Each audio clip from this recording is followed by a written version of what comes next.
Vamos a empezar la clase hoy un poquito con retraso. Yo espero que no se líe porque con esto de la tecnología... Bueno, hoy la clase de hoy va sobre el rey David, ¿vale? Bueno, David, que antes de ser el rey era otra cosa. Y entonces vamos a ver un poco la apasionante vida del rey David, que se desarrolla, como ahora veremos, en los libros de la Biblia, en el primero y en el segundo libro de Samuel, ¿vale? Os he traído aquí un tráiler de una serie que está en Prime Video que se llama La Casa de David, y que esta es la primera temporada y que cuenta la historia de David hasta desde que, bueno, es pastor ahí con su padre, con Jesé, hasta que mata a Goliat, ¿vale? Y es una serie, bueno, voy a ponéroslo ya que hemos conseguido oírlo todo. ¿Puede una piedra cambiar el curso de la historia?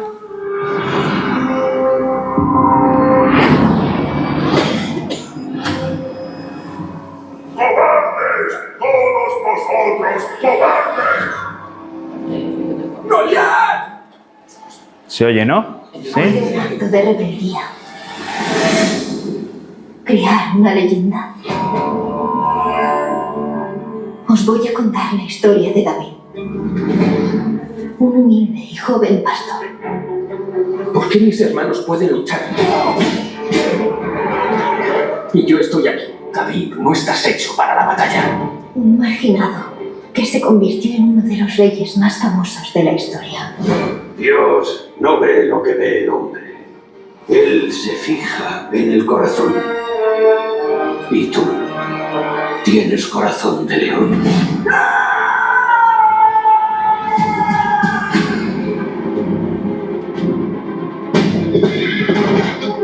Los filisteos se han congregado.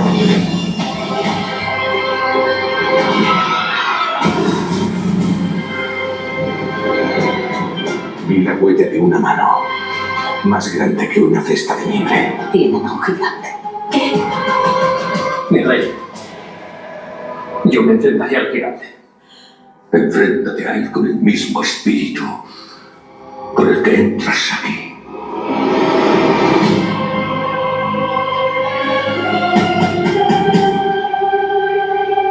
Tocas música para mi padre y ahora te elige como guerrero. ¿Cómo piensas hacerlo? No se trata de la grandeza del gigante. Se trata de la grandeza de Dios. ¿Estás asustado? Aterrorizado. Yo creo en ti. Así que, mientras el futuro de un pueblo está en el aire, vuelvo a hacer esta pregunta.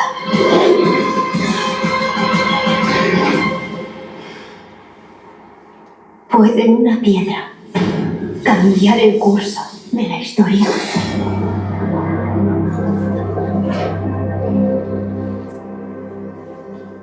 Bueno, pues ese es el tráiler de la primera temporada de La Casa de David, que yo os animo a verla porque me parece que es muy interesante y está muy bien hecha, la verdad, está muy bien. Hay una segunda temporada que todavía no está disponible, está en Estados Unidos, bueno, en Prime, pero en otra plataforma que cuenta ya a partir de ese momento, ¿no? Bueno, pues... Pero esta sí que está aquí. Porque Esta en Amazon Prime la tenéis, sí, está ahí. Bueno, y yo creo que está bien, está muy bien. Bueno, entonces hoy vamos a hablar de David, que fue, bueno, el segundo rey, el primer rey del Estado unificado de Israel, el segundo rey después de Saúl, y que vivió más o menos entre el año 1040 y el 966 a.C. Hemos estado estos días viendo los primeros 5 libros del Antiguo Testamento, el Pentateuco. El último día Jesús nos habló del Deuteronomio, sacó entre otras cosas este cuadro de Rembrandt donde sale Moisés con las tablas de la ley, ocurre la muerte de Moisés y Los siguientes libros, algunos de los siguientes libros son estos que he puesto ahí, que son los que se llaman los libros históricos. El primer libro, ya sabéis que de todo el pueblo de Israel que sale de Egipto, de la esclavitud de Egipto, solo entran en la tierra prometida. De todos los que salieron, solo entran Josué y otro que, perdonadme, se me ha olvidado el nombre, ¿vale? Y Josué es el siguiente líder del pueblo israelí. El libro de Josué es el que relata cómo las 12 tribus de Israel toman posesión de la tierra prometida. Es un libro sorprendente, francamente, porque es un libro francamente violento. Es un libro que lo único que hace es contar las sucesivas guerras del pueblo de Israel con todos los pueblos, que está empezando por la conquista de Jericó y terminando por el asentamiento en todo lo que es el actual Estado de Israel, y Josué es el que lidera todo ese proceso.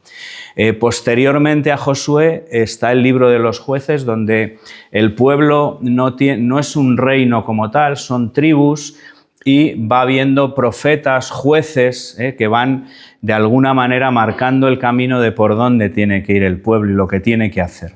De todos los jueces de Israel, probablemente el más conocido es Gedeón, el quinto juez, y vamos a terminar nosotros con el primer libro de Samuel, que Samuel es el último juez de las tribus de Israel, que es el 15º juez. A partir de ahí empieza el reino, empieza el primer rey de Israel, que será Saúl, como ahora veremos, ¿vale? Entre medias del libro de los jueces y el libro de Samuel está el libro de Ruth, que es un libro muy cortito que cuenta la historia de un israelita que emigra fuera del territorio asignado por el Señor y que tiene hijos, y uno de sus hijos se casa con una señora que se llama Ruth, que es del pueblo de Moab, es moabita. Este señor se muere, Ruth vuelve con Noemí, que es su suegra, al territorio otra vez de Israel, y se casa con Obed, y Ruth es la bisabuela del rey David, ¿vale? Por lo tanto, es la abuela de Jesé, que es el padre de David. Bueno, ahora lo veremos, ¿vale? Cuando el pueblo de Israel sale y pasa los 40 años en el desierto, vuelve a la tierra prometida, y entra por el desierto del Sinaí, entra por aquí, y aquí hay una serie de pueblos y los va conquistando a todos, va conquistando a los edomitas, a los moabitas, se va quitando de en medio a todos estos y se hace una distribución, que esto ocurre en el libro de Judá, de todo el Estado de Israel, donde las 12 tribus se distribuyen todo el territorio, se les va asignando diferentes territorios. Aquí, aunque pone que son las 12 tribus de Israel, esto no es exactamente así, porque aquí hay dos personajes que son Efraín y Manasés, que no son hijos de Jacob, sino que son hijos del último hijo de Jacob, que fue José, ¿vale? José tiene tiene varios, pero tiene dos hijos, que son Efraín y Manasés, a los que se les asignan territorios. Y todos los demás, Benjamín, que es el pequeño de la saga, el hermano de padre y de madre de José, Zabulón, Isaacar, etc. Y aquí falta José, falta José porque están sus hijos, y falta otra tribu, que si os fijáis bien no está, que es la tribu de Leví. Los levitas no tienen asignado ningún territorio, es la tribu de los sacerdotes, y a los levitas lo que se les hace es asignarles ciudades dentro del Estado para que sean los sacerdotes de los templos, pero no se les asigna un territorio, ¿vale? Con lo cual de aquí son 10 tribus, 2 que son los hijos de José, 11, y la 12ª, que sería la de Leví, que es la que no tiene territorio, pero se le asignan ciudades, ¿vale? Más o menos, ¿entendido? Bueno, en tiempos del rey David, el Estado de Israel, el Estado unificado de Israel, es todo esto, Llega desde la parte del desierto del Sinaí por donde ellos llegan, tienen que enfrentarse contra el rey Amalek, contra los amalecitas. Aquí habitan los edomitas, estos son los moabitas, esto es el mar Muerto, esto es el lago de Genesaret y toda esta línea que hay aquí azul es el río Jordán. Y aquí hay unos personajes que son los filisteos que ocupan lo que es actualmente un poquito más de la franja de Gaza, que como sabéis es territorio palestino, que son importantes protagonistas porque con estas, perdonadme la expresión, los judíos se las tuvieron tiesas, o sea, estuvieron batallando constantemente durante todo el reinado de David y posteriormente con los filisteos. De hecho, Goliat es un gigante que salen nombrados en la Biblia, que es un guerrero que lo contratan los 5 reyes filisteos para vencer a los ejércitos de Saúl, como luego veremos. Y toda esta zona que llega hasta aquí arriba, que es Tiro y Sidón, eso actualmente pertenece al estado del Líbano. Aquí están los arameos, bueno, y los amonitas, y toda esta parte de aquí que actualmente, como veis en este mapa, el estado actual de Israel es todo esto, lo que está en rayas, esta parte amarilla es la Cisjordania, que es territorio palestino, y esta parte de aquí abajo, que correspondería con esto de aquí, es la franja de Gaza, toda esta parte de aquí. Lo que hay más allá del Jordán actualmente pertenece a Jordania. Y la parte de arriba, toda esta parte de aquí, que son los altos del Golán, pertenece o pertenecía a Siria hasta la ocupación israelí. Bueno, ahí va, y este es el estado actual, para que veáis un poco cómo se ha ido distribuyendo a lo largo de la historia, ¿no? De manera que el estado de Israel actualmente, una gran parte del antiguo Estado de Israel es zona palestina. Aquí está Jerusalén, que tiene una parte que es Jerusalén, ahí va, perdonad, es que no tengo puntero, es Jerusalén que pertenece, hay una parte que está dentro incluso de la parte de la Cisjordania, y luego aquí abajo está Belén. Belén está muy cerca de Jerusalén, pero está en la zona palestina, ¿no? Es una ciudad ya de Palestina. Bueno, pues iremos viendo un poquito por aquí. Aquí en este mapa ahí está Jerusalén, aquí está Belén, aquí está Silo, que es donde va a empezar nuestra historia, porque en el primer libro y en el primer capítulo del libro de Samuel aparecen estos personajes. Estos son 2 cuadros, me vais a permitir que coja mi chuleta. Estos son 2 cuadros que muestran la historia con la que empieza el primer libro de Samuel. En Ramá vive Elcaná, que es este señor de aquí, Elcaná, con sus 2 esposas. Una de sus esposas es Ana, y Ana tiene un problema, tiene una desgracia, que no tiene hijos, no puede tener hijos. Y Ana, y eso lo recordaréis porque se lee a lo largo de la liturgia en las primeras lecturas de la misa, Ana suben a... Ahí va, socorro, no. Vale, suben a Guibá, que es donde está el templo y donde está este señor, que es Elí. Elí es sacerdote del templo de Goibá. Y ellos suben todos los años a hacer sus ofrendas, ¿no? Y Ana, como no tiene hijos, hay un día que se pone a rezar en el templo y reza en voz baja. Eso es una cosa rara, porque los judíos siempre leen y rezan en voz alta. Y ella empieza a pedirle al Señor que por favor le conceda descendencia. Y Elí, que la ve desde lejos, le dice: Ana, has bebido ya, son las 12 de la mañana y ya has bebido, estás borracha, le dice. Y Ana le dice: no, Señor, no estoy borracha, estoy pidiéndole al Señor tener un hijo. Y voy a hacer la promesa de que si ese hijo nace, lo entregaré para el servicio del pueblo. Ana vuelve con su marido a Ramá, con Elcaná, y concibe un hijo, que es este muchachito, que es Samuel. Samuel crece en Ramá, su madre le tiene allí, y en un momento dado de su vida, cuando es un niño, sube al templo y lo deja en el templo con el sacerdote Elí. Hay otra parte del Evangelio, o sea, del Antiguo Testamento que oímos mucho en las lecturas, que es la vocación de Samuel. Samuel, niño o jovencito, está en el templo con Elí, está durmiendo y oye una voz que le dice: Samuel, Samuel. Samuel se levanta de la cama, se acerca donde duerme Elí y le dice: ¿qué quieres, Elí? ¿Me has llamado? Y Elí dice: yo no te he llamado, vuélvete a dormir. Y vuelve otra vez a llamarle el Señor: Samuel. Samuel vuelve a Elí y le dice: ¿me has llamado? No, no te he llamado. Y entonces Elí se da cuenta que algo pasa y le dice: la próxima vez que oigas, di: aquí estoy, Señor, que tu siervo escucha. Y es lo que hace. Y eso es el momento de la vocación, de lo que se llama la vocación de Samuel. Aquí estoy, Señor, que tu siervo escucha. ¿Vale? Que es una manera muy bonita de decirnos a todos nosotros que cuando Dios llama hay que ponerse en escucha.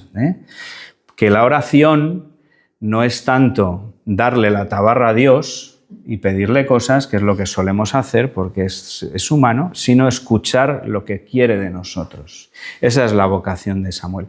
Estos son dos cuadros, el de la izquierda, vuestra izquierda, es de Jan Victors, que es un pintor del siglo XVII, flamenco holandés, y el otro es de John Singleton Copley, que es un pintor norteamericano del siglo XVIII. Bueno, son pinturas clasicistas, con una paleta de colores amplia, el color rojo de los sacerdotes, con un dibujo muy preciso y con unos fondos oscuros que contrastan bastante, los pliegues del blanco el blanco nuclear que utilizan. Bueno, son unos cuadros muy realistas y bastante bonitos. Estamos entonces ya con nuestro principal personaje, que es Samuel. Samuel es esos son dos cosas bizantinas que he conseguido, y Samuel es uno de los jueces, ¿no? Bueno, los israelitas llega un momento que se encuentran un poco desnortados. Dicen: vamos a ver, estamos rodeados de reinos, todos los pueblos tienen un rey y nosotros no tenemos rey. Es verdad que esto de los jueces, los sacerdotes, Yahvé está como muy encima de ellos, les va diciendo lo que tienen que hacer. Bueno, ya se han asentado en la tierra prometida, ya empiezan a tener ciudades, casas, ya no son nómadas. Bueno, y llega un momento en que,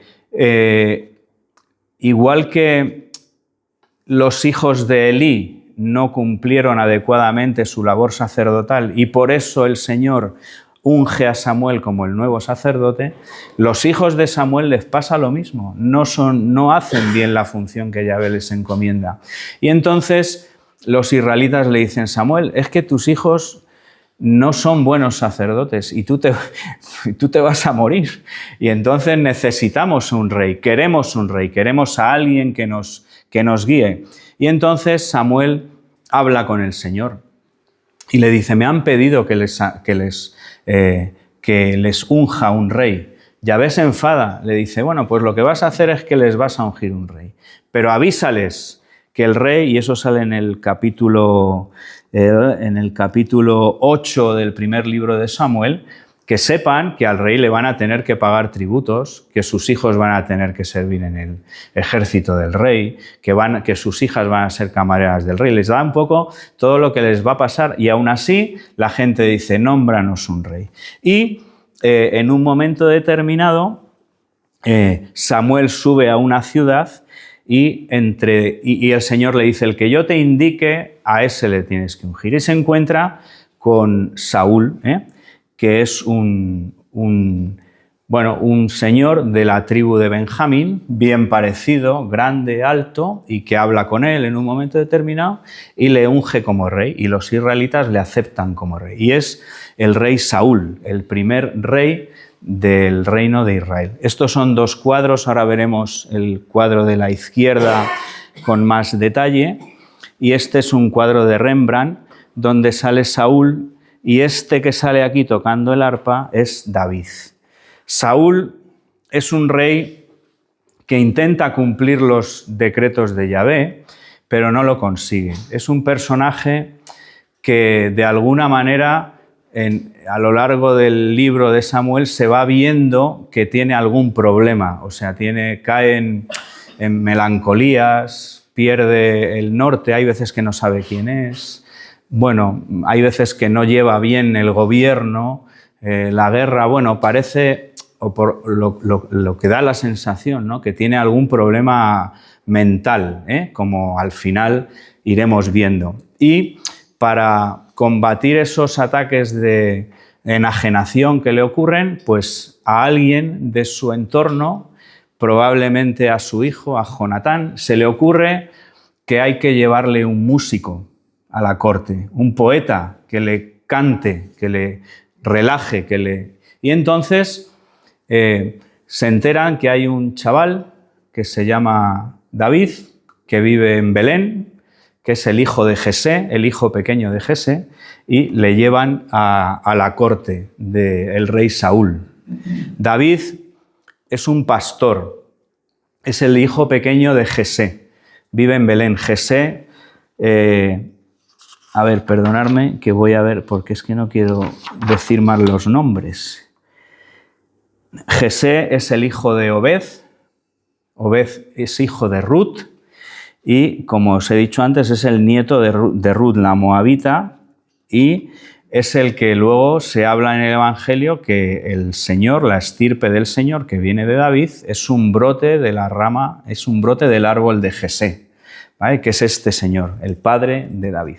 David cuida las ovejas, pero tiene un espíritu sensible, toca el arpa, una pequeña lira, una arpa pequeñita, ¿no? Y él canta.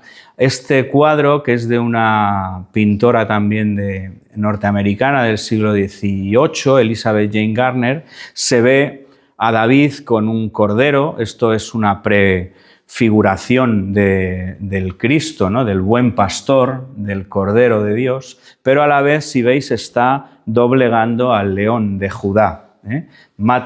David dice: yo soy pastor, pero yo me he enfrentado a osos y a leones y los he vencido. Tengo fuerza interior porque Dios está conmigo. Esto es una escultura de un kibutz en Israel, donde sale el rey David cuando era pastor con su oveja. Bueno, aquí hay alguna prefiguración aquí de lo que luego va a ocurrir, que es un escudo. Bueno, y él está tocando la lira. Él era un poeta en realidad. Y entonces él va a la corte de Saúl a relajar un poco al rey. Este cuadro, que es de Ernst Josephson, que es el detalle que os he puesto antes, Saúl como atormentado y David vestido de pastor tocando la lira. Esto está, bueno, es un óleo sobre lienzo que está en el Museo de Estocolmo y que es un cuadro del siglo XIX, ¿no? Muy bien.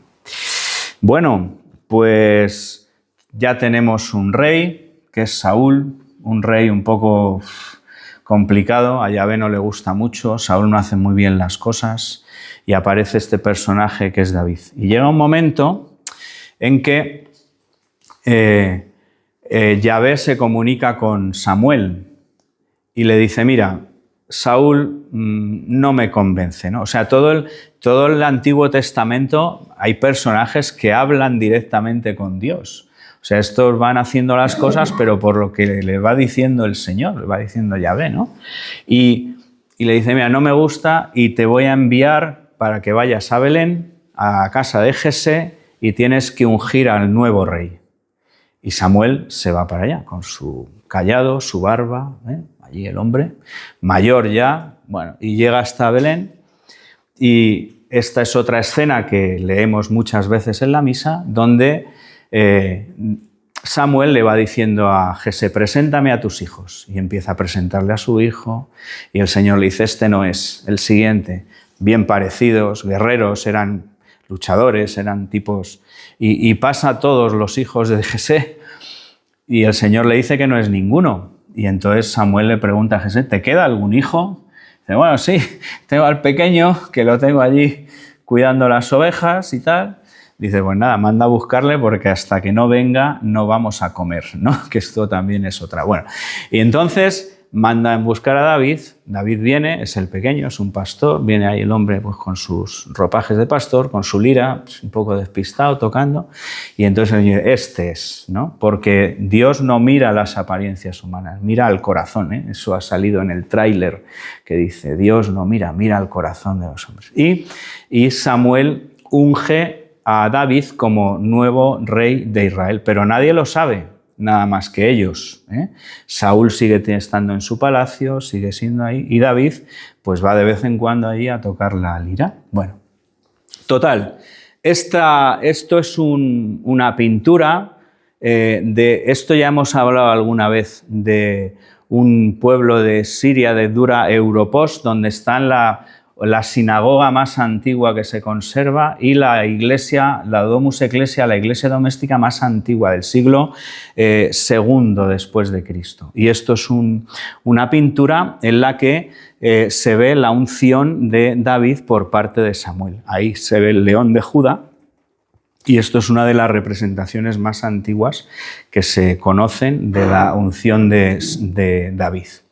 Bueno, pues... Luego, bueno, David sigue allí y los israelitas siguen peleando, sobre todo con estos señores que hemos dicho antes, que eran los filisteos. Los filisteos eran unos tipos bastante aguerridos y entonces en una de las batallas hay un momento en que aparece un señor que se llama Goliat, ¿vale? Que según las crónicas debe ser un señor que debe medir como 4 metros y es un guerrero y aparece allí. Está el ejército de los judíos por un lado, los 5 reyes filisteos que han recurrido a todas sus tropas y sale este señor diciendo, tengo que pelearme con alguno de vosotros, vamos a intentar no matarnos entre todos, pero yo reto al que queráis. Y claro, los israelíes se mueren, allí no aparece nadie, ni Saúl, ni Jonatán, ni su hijo, ni nadie, están todos allí un poco asustados, ¿no? Y de repente David aparece allí con su ropa de pastor, con su lira, se presenta delante del rey Saúl y le dice, yo voy a matar al filisteo. Y dice, porque no se trata de la fuerza del filisteo, se trata del poder de Dios. Y Yahvé está con nosotros. A David le ponen una armadura para que intente pelear con el filisteo y David no puede con la armadura, no camina, no puede porque pesa más que él. David se quita la armadura, se va al río y coge 5 piedras del río, 5 piedras de un río redondas y coge la honda y una piedra acaba cambiando el rumbo de la historia, ¿no? Sale corriendo, el filisteo le lanza, en la película esta se ve muy, le lanza una lanza que le da un poco, le tira al suelo, pero se levanta, va corriendo, tira la piedra, ¡puah!, y le pega en toda la frente y mata al filisteo. Las representaciones de la muerte de Goliat son múltiples en la historia del arte. Porque además es un hecho épico, como muy llamativo, y siempre además, de alguna manera, el que el pequeño gane al poderoso, al grande, es una cosa que a todos nos gusta, en cierto modo, el valor de David, cómo el Señor está con él, y representaciones hay unas cuantas. Yo aquí os he traído un par de representaciones que están en Florencia, en el Museo del Bargello. La de la izquierda, aquella, es de Andrea del Verrocchio, y esta de la derecha es de Donatello. Son 2 David ya después de haberle cortado la cabeza a Goliat, ¿vale?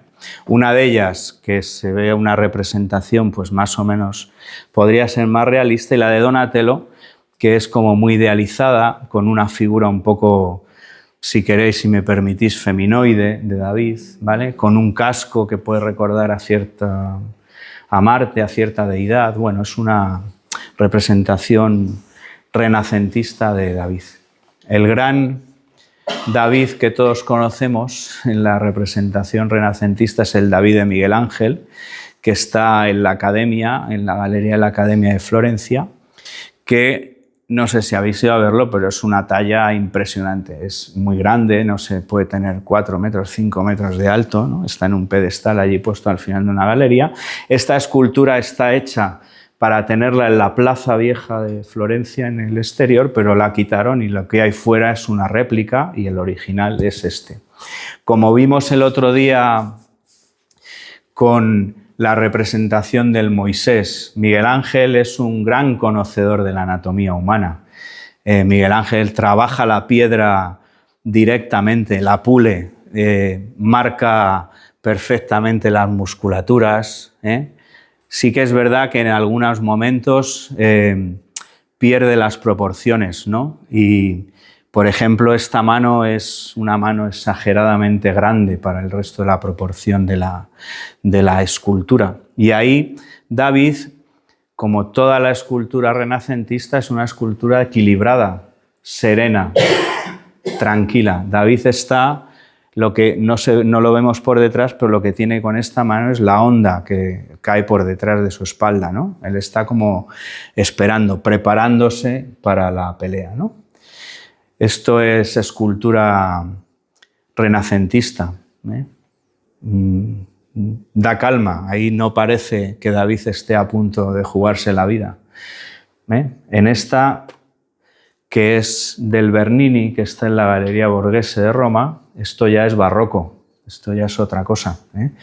Esta es la original, está un poco cortada, y aquí lo que se ve es un David que está empezando a cargar la onda y va a lanzar la onda. Veis el gesto de la cara, es fantástico. A mí, Miguel Ángel me parece un genio, evidentemente, de cómo pule y cómo maneja el mármol. Bernini da la sensación en todas sus esculturas que no esculpe, sino que modela. O sea, parece que esto no está tallado, que está moldeado, porque es que consigue unas texturas con el mármol que son impresionantes, ¿no? Esto es barroco, esto ya no es renacimiento, esto es barroco. Entre el renacimiento y el barroco hay una parte del arte que llamamos, porque esto aparte de Escuela de Fes de Arte, que se llama manierismo.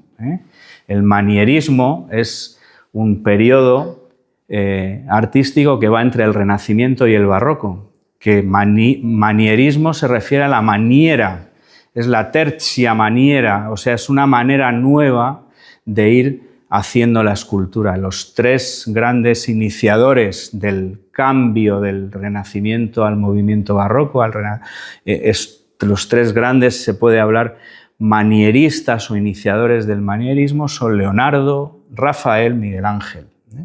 Y entramos en el Bernini, que es el barroco. Si habéis estado en Roma y habéis ido a la Galería Borghese, las esculturas de Bernini son impactantes. Especialmente a mí me parecen muy potentes dos. Apolo y Dafne, que es una imagen en la que Apolo está agarrando a Dafne y Dafne se está convirtiendo en un laurel y se ven las manos de Dafne que se van convirtiendo en hojas. Y el rapto de las sabinas, que se ve que están cogiendo una sabina y se ve una mano cómo entra en la pierna de la sabina dentro del mármol, está como incrustada. Es una verdadera maravilla cómo Bernini moldea hasta el detalle el mármol, ¿no? Bueno, pues esto sería la parte en la que David vence a Goliat. Esto es un gran triunfo, pero es el inicio de las desgracias de David, porque cuando vuelve de la batalla con el ejército, en la ciudad a la que llegan, la gente empieza a cantar y dice: Saúl mató a 100, pero David mató a 10.000. Empiezan a querer más, a alabar más el pueblo a David que a Saúl. Y Saúl empieza a ponerse celoso, tan celoso que tiene a David en su casa, pero está pensando cómo matarlo desde el momento en que David consigue la victoria sobre Goliat. Hace una cosa que para tenerle cerca, esto es un grabado de este señor que está ahí abajo, que es Gustavo Doré, que es un pintor, grabadista de finales del 19, principios del 20, francés. Y esto no es una pintura, eso lo hemos dicho otras veces, esto es un grabado.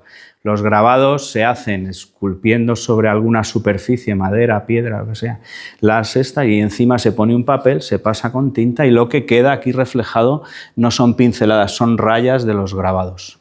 Gustave Doré tiene una Biblia, que es una de las láminas, es esta, una Biblia que está con todos los grabados, y Gustave Doré estuvo en España durante un tiempo y hay una versión del Quijote que está toda con láminas de Gustave Doré, ¿vale?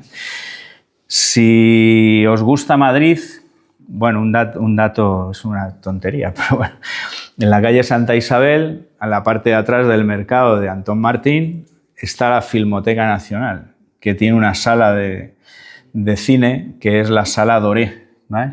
En realidad nadie sabe muy bien de dónde viene el nombre de Doré, pero una de las teorías es que está puesto en honor a Gustave Doré. Calle Santa Isabel, por allí se alterna bastante bien, dicho sea de paso. Podéis ir a tomar unos vinos, veis la entrada, que es un edificio con una portada modernista, muy pintada, muy colorida, muy bonita. Y uno se da una vuelta por el Madrid así más castizo, ¿no? La calle Santa Isabel. Que si uno la sigue hacia abajo, al final, a mano izquierda, está el Colegio de Médicos. La antigua Facultad de Medicina de la Universidad Central de Madrid, ¿no? Bueno, Madrid hay que pateárselo. Bueno, entonces vamos a continuar viendo cosas de David y Goliat. Este es un cuadro de nuestro conocidísimo y admiradísimo Caravaggio, ¿ves? Con pues sus oscuros, sin fondo, con el cierto dramatismo, aunque en este no se ve mucho, y tiene otras dos versiones, ¿no? Una de ellas que es esta de aquí, donde está Goliat en el suelo y está cortándole ya la cabeza, que la tenemos en el Museo del Prado, y aquella otra donde se ve, es como muy impactante, ¿no? Ver la cabeza de Goliat con la boca y los ojos abiertos, ¿no? Ahí diciendo, Dios mío, aquí qué ha pasado, ¿no? No se lo cree ni él. Caravaggio, ¿qué contar de Caravaggio? Nada, el gran pintor del siglo XVII, inicios del XVII, finales del XVI, con una vida tan tormentosa casi como la del rey David, y que hizo estas verdaderas maravillas, ¿no? Caravaggio pasa una parte de su vida en Roma, donde hay bastantes cuadros, en la iglesia de Santa María del Popolo, en la iglesia de San Luis de los Franceses, hay muchos sitios donde hay cuadros del Caravaggio. Caravaggio tiene un problemilla y mata a un señor, tiene una reyerta, y le destierran, se va a Nápoles, está en Nápoles, pinta durante un tiempo, ahí tiene también sus problemillas, se va a Malta, está en Malta un tiempo donde hay algunos cuadros del Caravaggio, vuelve a Nápoles y termina sus días queriendo regresar a Roma, pero se murió por el camino, le iban a volver a tal y el hombre falleció en el 1610, creo que fue, ¿no? Caravaggio. Y esto es un cuadro igualmente de Nicolas Poussin, que es un pintor también del XVII francés, que lo tenemos en el Museo del Prado y que, aunque es casi contemporáneo al Caravaggio, la manera de pintar es muy diferente. Esta es mucho más clásica, digamos, ¿no? Con un ángel que parece más una diosa del Olimpo griego, con una corona de laurel. Es un cuadro, lo tenemos en el Prado, ¿vale? Hablando de las 5 piedras que coge David en el río, yo voy a colocar un tronco que no tiene nada que ver con la Biblia, pero yo este verano estuve en Medjugorje, que algunos de vosotros habréis estado, que es un pueblo de Bosnia-Herzegovina, donde hay una parroquia, la parroquia de Santiago Apóstol, y donde es un centro de peregrinación porque en los años 80 se apareció la Virgen a 5 chavales y a día de hoy todavía se sigue apareciendo. La espiritualidad de Medjugorje no me voy a meter aquí a describirla porque tampoco la conozco muy bien, porque he estado solo una vez, pero en Medjugorje se habla siempre de las 5 piedras, que para matar a nuestro Goliat particular tenemos que tener 5 piedras, que son las 5 piedras que son el arma contra tu Goliat. Y en Medjugorje nos recomiendan el rezo del rosario con el corazón, la frecuencia de sacramentos, sobre todo la Eucaristía, la lectura asidua de la Biblia, el ayuno, estamos en Cuaresma, viene fenomenal ahora el ayuno que hacen la gente que sigue muy de cerca la espiritualidad de Medjugorje es un ayuno potente. Ellos los miércoles y los viernes solo comen agua y pan, nada más. Bueno, son 2 días a la semana, a pan y agua, en fin, tiene lo suyo, tiene su mérito esto, ¿no? Y si uno lo enfoca bien, pues es muy interesante para reparar y expiar, y recomienda la confesión mensual. Bueno, esto es un paréntesis para que os acordéis de las 5 piedras que cogió David en el río para matar a Goliat. Bueno, dicho esto,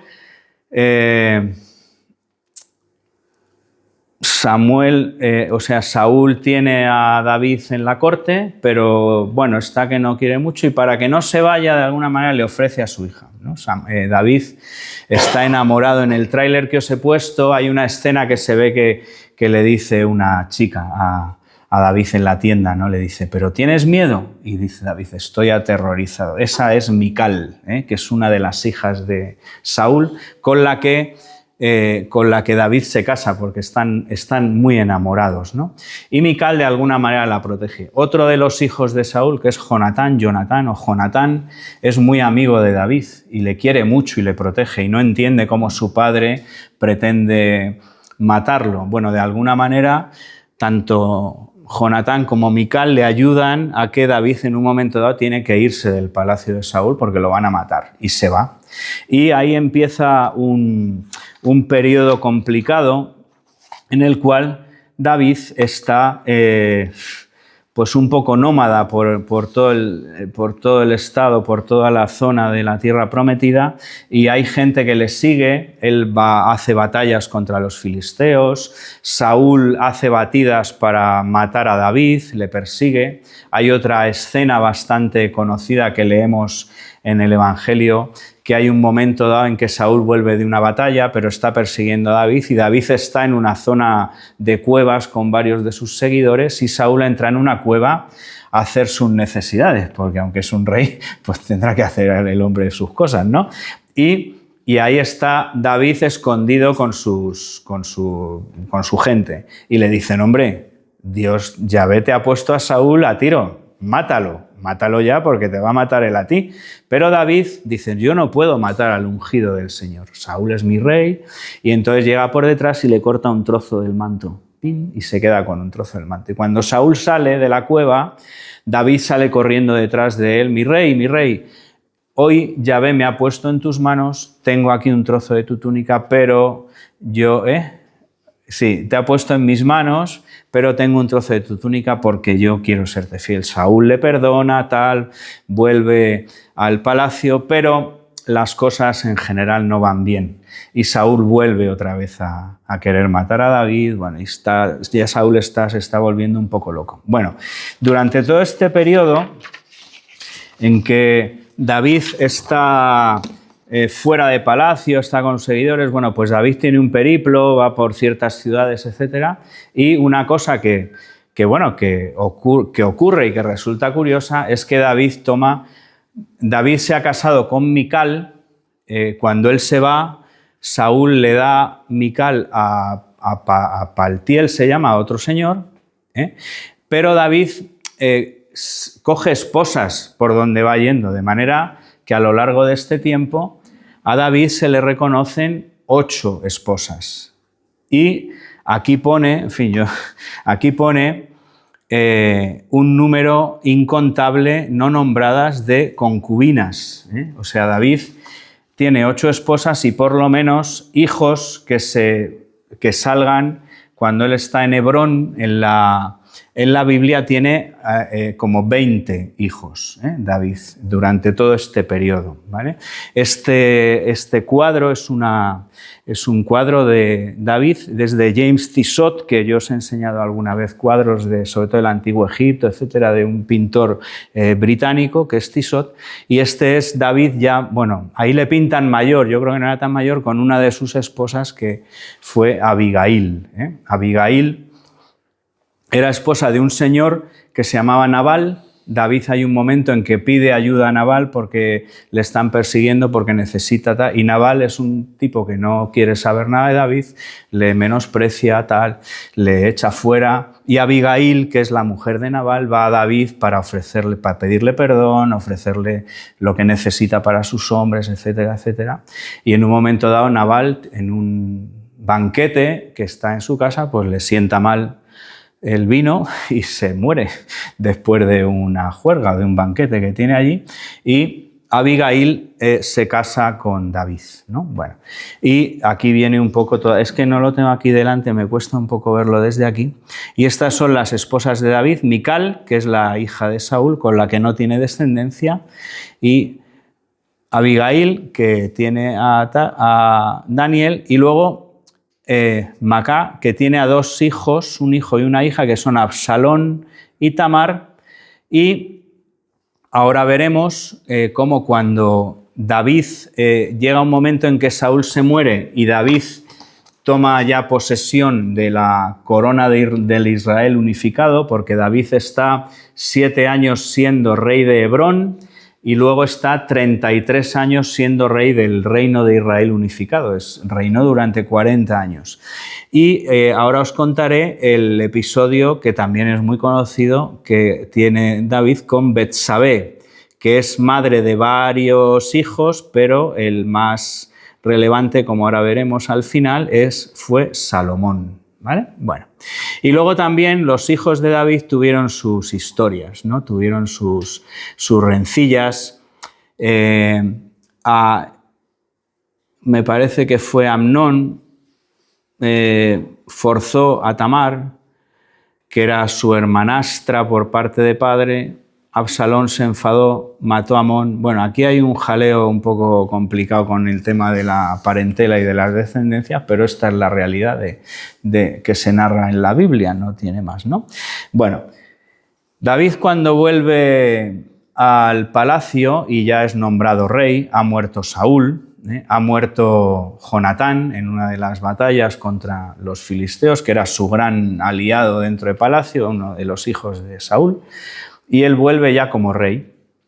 Y en un momento dado, él está por allí pues, paseando y ve a esta señora, que es Betsabé. Betsabé es la mujer de Urías. Urías es un general de su ejército, un general hitita. Los hititas eran un pueblo que poblaba la parte sur de Turquía, de lo que es ahora la actual Turquía, ¿no? Bueno, y era un general, bueno, de los importantes de su ejército.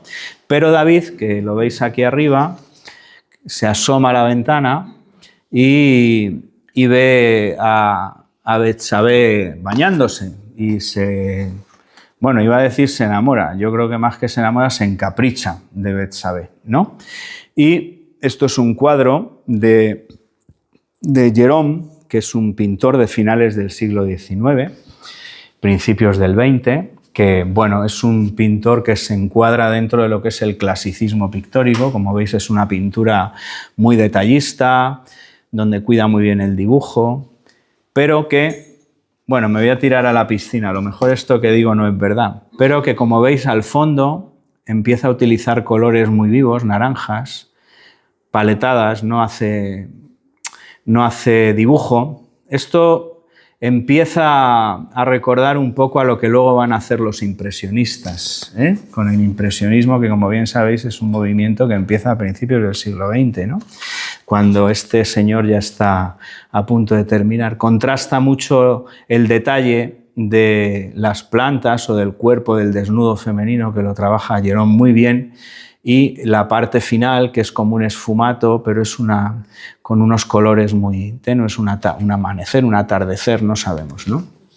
Es un cuadro, además, muy en la línea orientalista. Jérôme tiene un montón de cuadros de motivos orientales, ¿no? Argelinos, el mercado de esclavos, los baños de Argel, etcétera, ¿no? Que son una verdadera preciosidad. No sé qué hora llevamos, ¿qué hora es? Uf. Bueno, me he alargado un poco. Y esto es un cuadro de Rembrandt que es Betsabé con la carta de David. David se encapricha de Betsabé y tiene un hijo con Betsabé. Embaraza a Betsabé, le dice, cuando se entera Betsabé de que está embarazada de David, David le dice a Urías, a Litita, oye, vente para acá, vete a tu casa, no estés todo el día en el palacio con los guerreros, vete a tu casa y estate con tu mujer. Entonces él intenta hacer ahí un arreglo, ¿no? Y entonces Urías, que es un gran guerrero, dice, no puedo irme a mi casa cuando mis soldados están en el cuerpo de guardia y tenemos que salir a una batalla. No consigue que Urías vaya a su casa y esté con su mujer para intentar tapar un poco lo que ha pasado, ¿no? Y entonces se le ocurre una feliz idea, que es decir, bueno, en la próxima batalla le dice a sus generales, mandad a Urías ahí y cuando esté peleándose os retiráis y le dejáis solo, ¿no? Y hacen esto, ¿no? Ellos llegan allí y en una batalla contra los filisteos le dejan solo y Urías muere, ¿eh? Es decir, David comete un pecado de adulterio y además comete un homicidio de manera indirecta, pero lo comete. Y Yahvé por eso le condena también, ¿no? Betsabé tiene el hijo con David, pero ese hijo muere muy pronto. Bueno, cuando Urías ha fallecido ya, y después del duelo del hijo fallecido con Betsabé, David se casa con Betsabé y tiene varios hijos, de los cuales el más importante, como veremos al final, fue Salomón, que fue el siguiente rey de Israel en la dinastía, después de una serie de batallas, porque había varios, entre ellos Absalón, que pretendía heredar el trono y se rebeló contra su padre, ¿no? Pero ahora veremos lo que le pasa. Cuando esto ocurre, hay otro episodio que se narra y que se lee muchas veces en la misa, que es cuando llega Natán, que es el siguiente profeta después de Samuel y después de Abiatar, y está Natán allí con él. Este es Natán en un cuadro de Matías Scheitz de 1672, y Natán, y eso lo habréis oído, llega y le dice, David, te quiero contar una historia. Dime. Había un hombre rico que tenía muchos corderos y mucho ganado, y vivía en una casa muy grande. Y al lado había un hombre pobre que tenía una corderita solo, a la que cuidaba, la quería, porque era casi como su hija, y además era lo único que poseía. Pero llegó una visita a la casa del rico, y el rico cogió la corderita del pobre, se la quitó, la mató, y agasajó a su invitado con la corderita del pobre. Y David le dice, pues a ese hombre habría que ajusticiarlo, habría que matarlo. Y Natán le dice, bueno, David, ese hombre eres tú, porque es lo que has hecho con Betsabé, lo que has hecho con Urías, has matado, tal. Y David rasga sus vestiduras, se ponen a saco y ceniza y empieza o continúa con la composición de los salmos. El rey David es el principal autor y compositor de los salmos. El libro de los salmos, que viene después en la Biblia, tiene 153 salmos, de los cuales 73 se atribuyen al rey David. El salmo que se atribuye de penitencia a este momento es el Salmo 50. Misericordia, Señor, por tu inmensa bondad, borra mi culpa. Limpia del todo mi delito, limpia mi pecado, ¿no? Bueno, el Salmo 50, que lo veremos al final. Y ya voy a ir terminando, ¿vale? Uno de los hijos de David fue Absalón. Absalón se rebela contra su padre. Se va del palacio y le hace la guerra. Y hay un momento, y esto va a ser muy rápido, en que Absalón, en una de las batallas, estas cosas que pasan, va en una mula, porque esto es tampoco algo, el rey tendría caballos, pero estos iban en mula, y va en una mula y pasa por debajo de un árbol y se engancha el cuello en el árbol y se queda colgando del árbol, se queda medio ahorcado y uno de los generales de David llega y lo remata y lo mata. Estos dos son dos representaciones, una de Fay Robinson de 1770, que, a ver dónde está aquí, Absalón colgado del árbol y uno de los generales de David que lo mata, y este que es una versión de Corrado Llante de la muerte de Absalón, así un cuadro tremendamente, bueno, pues sí, barrocazo a tope ahí, donde los soldados, este es Absalón que está colgado del árbol y lo matan. ¿Qué ocurre? Que cuando vuelve, es que David tenía lo suyo, o sea, David era un hombre... En fin, era un hombre que ya me río yo del estrés que tenemos nosotros, o sea, lleva una vida un poco complicada.